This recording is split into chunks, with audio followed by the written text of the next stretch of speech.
یعنی هیچ وقت فکرشو نمی کردم که یه سوپرمارکت رفتن سرنوشت منو به کل تغییر بده.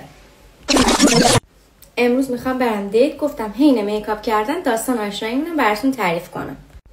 یه روز کاملا عادی گفتم با کیانا، حالا کسایی که کیانا نمیشناسن، کیانا خواهرمه، گفتم با هم دیگه بریم هایپر خرید کنیم. و شاید باورتون نشه من اونجا یه پسر خودشیفته مغرور خودپندار دیدم که هم اون منو کامل میشناخت هم من اونو کامل میشناختم و اصلا به روی خودش نیاورد که منو میشناسه. باورتون میشه؟ فکر کن با من چشم تو چشم میشد ولی به روی خودش نمی آورد که منو میشناسه.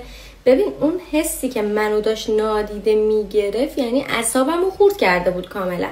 هی با هم دیگه میرفتیم دور این شلفا رو، مثلا منو کیانا میچرخیدیم باز به این میرسیدیم، چشم تو چشم میشدیم، هیچی نمیگفت. یعنی مثلا حالا یه سلامی، یه چطوری، مگه میشه یکی بشناسد چشم تو چشم باهات بشه هیچی نگه؟